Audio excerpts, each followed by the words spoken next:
Hello and welcome to another episode here in the texture series, and we are already in part number 3, the post-production. And before I really start to go into the beef of everything, I want to address one point here, and that is HDR. And as I get not tired to say, HDR is not only a way to capture high dynamic range, it's also a way to get rid of the camera response curve.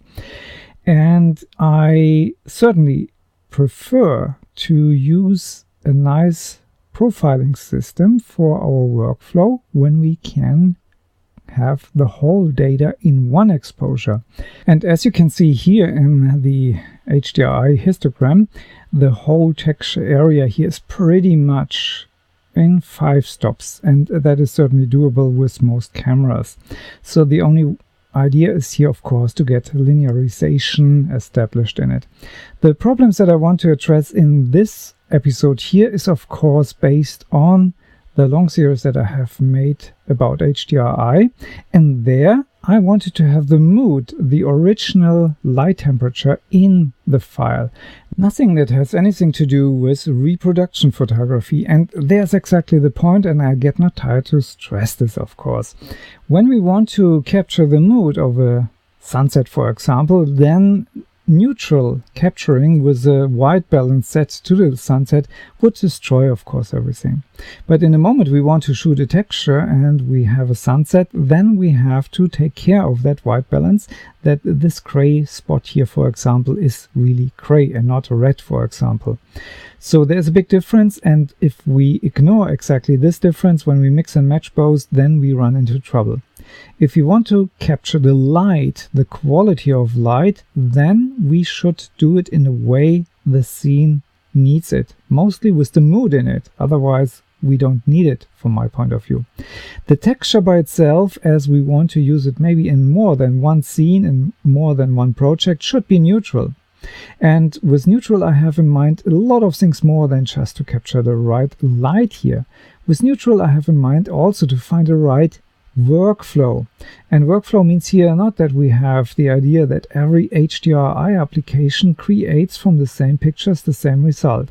The truth is far away from that, and I can only encourage you, if you have found an HDR application, for example Photomatix or even Photoshop or something else, then stick with it. If you want to have a nice overview of all these applications, which I think is relatively complete, then have a look to hdrilabs.com, and under application you will find all the applications, and even a voting system is there, so you can see what people like and what they don't like. So what I want to do here today is to go through 6 different points, very quick, very fast, because we have discussed the whole HDR technology idea already in a longer series. So let's get started. Point 1, if you found your application, stick with it, so you get really always the same result, and when you have the same results, that will fit after a while with other combinations in different projects to each other. So when you go and want to create your own quality library, don't mess around and use an HDR app here and there. It is not the same. If you can capture the whole texture in one exposure, that means in one image with your camera, then do it. Then the preferred method is, of course, to profile your whole pipeline and have color profiles available for every step, so everything is really straight and you have no surprises, while you have to do maybe sometimes some very interesting things. Then, if you can, take many exposures if you like to work with HDR to linearize your work. 3 exposures have the danger in it. When the light changes for one of these exposures, the whole series is in danger. If you have maybe 7, 9 or even 13 exposures from one texture, then you have maybe no danger that anything in terms of light variation can go wrong. It should be a dramatic change finally to screw this up. With 3 exposures, a little change in one and you are done, and I will show you that in a second. Then, very important, when you see here this little black spot, this is not 0, 0, 0. It's maybe very nice to use this spot when you do maybe the images from your beach vacation. This is not black, it's a little bit above, because we want to work with this stuff. If you just crash here everything, and this is not really black, then anything that is darker than this, for example here, this area here, would be just out of the range of anything. So when you want to work later on with it, Cinema 4D can't read anything out of 000. You need to have the black always a little bit above, so you have differentiations in the black. Again, black can be warm, can be cold, can be neutral, can have color, can have saturations, and so on. So to just say it's black and 0, you destroy your work. For reproduction photography, that's not advisable. And again, when we want to do any exposures to our image, and I have here in Photoshop the exposure adjustment layer on, then we have to stay in 32-bit, and I will show you that in a second. This layer adjustment is not designed for working precisely, at least, in 8 or 16-bit gamma-based material. And last but not least, always check anything if that works here for you. And the 0.18 or the mid-gray is something that I suggest as the only reference that you really have in exposure. Anything else is not really a fixed point. The problem normally with 32-bit float images is that the preview is always a critical part. It can contain more data than the screen can show you. And so we most of the time see something that is a little bit more flat than corrected in the right way. And right way is of course only for our preview and for our pleasure. It's not for reproduction. So what we have here is of course something that has something in common with a non-adjusted value. And so when I click here on my little color picker and I go here to my 18%, then I can see this is not really even close to it. And roughly said, it's nearly one stop above. 0.36 would be one stop above. So let's check it out when we go here to exposure. And exposure is something that works only in 32-bit precisely because it's created for exactly this kind of footage here or images. It's not created for gamma. So when we just take here the middle gray and pick this here up, of course it will change always a little bit where we just pick, because there's some noise always in it, some imprecision. We could even increase here maybe the precision a little bit. So 0.70 negative is here the value. And then I can go here back to my image and measure exactly here with my color picker what I have. And this shows me here now something very nearly precisely around 0.18 here. And I think that's pretty close to where we want to be. When I click here on the black one, I can see here we have nearly 4% of brightness in the picture. That's acceptable. That's where we want to have the black values. We do not want to have them totally crashed. And this works maybe nice, as I said, for beach pictures. And I do this here just black, and here we take the white point and just for the fun again the gray point, and then we get a complete different picture than we had before and after. When we have here then, and I have to go back here to my picture, to my color picker, and when we have here nearly nothing left in it, and it's maybe a question where I click here, what I get, it's 0.2% of brightness here in the reds and 0 in the green and 5 per 1000 only in the blues. Then we have certainly not so much that we can use maybe to illuminate, to color correct or something else. That's a big no-no.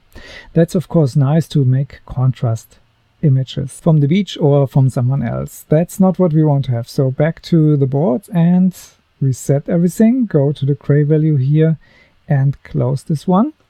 And this is now more where we want to be with the texture, even if it looks a little bit faded out, but we can see everything is here, every color is there, and of course we do not want to have a final image here. We want to have something that is more like reality. And cameras normally have an S-curve in it, as I get not tired to tell, and make the pictures nice and contrasty and you like it, and it screws up your whole scene, because then we are back in the time before linear workflow. So having done this, when I take now here this result and merge it, of course, and bring it here into my comparison, then I have first to check again my gray values here. That's okay, it's a little bit higher here for my last try, Photomatics, and this here is the Photoshop file, and I do this here again. It's pretty much the same here, and I can do this, of course, in a totally different way here with the difference, and that will show you then exactly where we are with our difference here. Two ways with pretty much the same gray point, but we get completely different results. And that's my very important point here from this episode. Every HDR application has a different idea how to produce this stuff. And so when I want to make that even a little bit more visible, then I just show you the difference here in this picture. This is exactly the difference, and multiplied maybe by 10 times the amount. So you see here we have a brownish black here in the field, and if these colors would be exactly the same, it would be black, whatever I do to it, but it isn't. So we can say we have to pick one HDRI application and stick with it, and then we have maybe a library on the end that works. Which application is the best for your need? I can't tell you. I don't know. That's based on so many different factors in the whole pipeline. You have to test this. And the Macbeth chart is certainly a good way to do so. Let's pretend we get 3 images from someone with the color checker here inside as the first series, and we get later the same exposure series with no change, with no color checkers in. So the first thing that we have to do is, of course, to check if we get the right data. We produce a profile, which we will discuss in the next episode, and then we have already everything taken out that the camera maybe has produced to make the pictures nicer. As we have seen, we don't want to have this here completely black, and the Macbeth chart gives you the numbers when you buy one, and we want to have this gray chip here as orientation. So this is our magical point of view, or the fixed point in the universe, so to say, and from there we go and we can check. So I have done this. I have loaded all these images here just in with load files into a stack.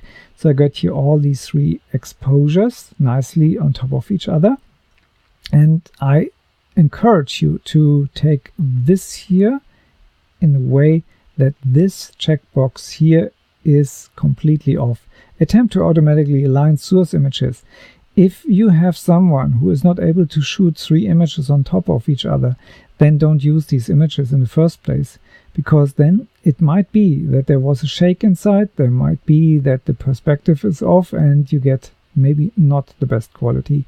If you have such footage, try to get the whole texture out of one exposure and not even bother with HDRI.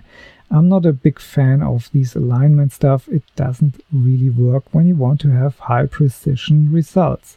It works for maybe a portrait or so, where you have a lot of soft tones anyway. So back to the theme. What I want to tell you here is, of course, that this ship here is our reference. And when we build our whole library and we have this as fixed point, we want to know, of course, is it working here? We have placed now everything in a stack. We have changed here based on our profiled images, everything to 32-bit finally. But before we did so, we have assigned a profile, which was in this case Adobe RGB. That was the one that I have used to finally export these images out of Lightroom. So we can just flip the switch and say 32-bit from the profile in Gamma to a linear. That works because that's pretty much the stable version from Adobe. The engineers really know the color science. So when we go then here to this color chip in 32-bit, which is completely different than in 8 or 16-bit integer, we can just go and measure this. And we can do maybe several, so we get different values, and we can increase here maybe even that value. And sometimes these are too high because then the area is too big or too large. And so when we click here on this field, we get something around 0.18, 0.17 to be precise, but 0.18 would be the right value for this field here, the 50% that we perceive, because our eyes are not working in linear mode. We have that gamma problem. So when we go then to the next one, which was supposed to be 2 stops under, or 2 exposure values EV, then we can measure this, of course, as well. We go here again to our color chip, and I don't use the eyedropper here, I use this one here, and I go here again into it, and we have 0.0241. Is that correct? Is that something that is even close to the value? How can we measure that? So if we pretend we had 0.18 before, because that was our target, then 1 stop would be 0.09 and 2 stops would be 0.045. And so we can see here that's pretty much half of it. So we have 3 stops here instead of 2. We have to adjust this. It's not correct what we got here. It's too dark. And then we take a look here to this. This should be 2 stops over the middle exposure, or 2 exposure values. But as we deal here only with time, we never use the aperture to dial it down for HDR. We can also say stops just in terms of time. So let's measure this, and I go here to the color chip again, and we measure the same field here. I click several times. 0.68. Let's do the math. 0.18 was our target for the middle one. 1 stop would be 0.36, the double of that, and 0.72 would be the right value. So we are not really high enough here. That cancels out my first idea that this one here is a little bit too dark. I would just say that this is a little bit too bright. So when we want to adjust this, then we could go here to 0.18 maybe, and we come a little bit closer. But when we have 0.18 as our target, we have to finish up and change pretty much all 3 of them to get something real. What has that happened to do with all of the stuff that I want to tell? Let's open them up and build an HDR. So I go here in Photoshop into Automate, and then to merge to HDR Pro, and it's pretty much all over the place the same procedure. I go here to the profile pictures, and I select here the 3 images. I say no attempt to automatically align the source images. I say OK, because in a moment, as I said, when you need to align them, they move, and that's not a good idea. So I have shortened here the whole process a little bit, and to make for our eyes that whole thing a little bit more readable, we can go here to the last point where we normally set our white point, which is of course not really true. That's not the white point, that's the point that the monitor can maximum show us. You can see that here it's pretty white. When I go here totally out, it gets gray. There's a little guy here sitting, that's maybe here the highlight here, or this one, or accumulated from all of that. I'm not interested in this for my viewing experience. This is only the internal value. It has nothing to do with the values in the pixels. It's only for my preview. So this looks rather nice. I would think the colors are not really saturated in the way I would expect. And we can see here, it lies to us. It says 2 exposure stops 0 and 2 exposure stops down. We know this one is a little bit darker. And when I check now here the remove ghosts, have a look on this histogram. It changes completely. It looks much nicer. The colors have saturation now. So something was wrong. Something was fishy here with our images. It was not exactly in the way we had intended it. And I can give you, of course, the reason. If you have listened to the whole series so far, you know already the light was changed during it. It was a flexible reflector pushed directly here to it, and the little wind gave, of course, a change in the color. So you can see here we get here a nice change in the histogram, and that's, of course, an indicator something went wrong. Because we have no ghosts here inside, no one is in the picture and covers anything. It's just an indicator that something is not correct. I switch this on again, and you can see then here the green frame around. When I click here on this higher exposed, I get something that is really ugly, because now Photoshop takes this as the reference. This is the picture where we want to take the most out of it, and then we can see everything is pretty much screwed up. If I take the darkest one, I get something reliable. It's not that bad, but the middle value as reference, I don't know. So I would say don't use it. And it was, of course, fantastic to have this problem here to show you exactly what we get when we have material that is a little bit fishy. So have your eyes and ears open when you get material from someone else. Always check out what you get, never trust, and remove ghost is nothing that you ever want to use for textures. It doesn't work. And if you have something in the picture that moves with 3 exposures and remove ghost, it's not a good idea. I hope this filled some gaps that I didn't like to fill during the HDR series, because it belonged to the texture series here. And I say thanks for listening. Have fun with it. Bye bye.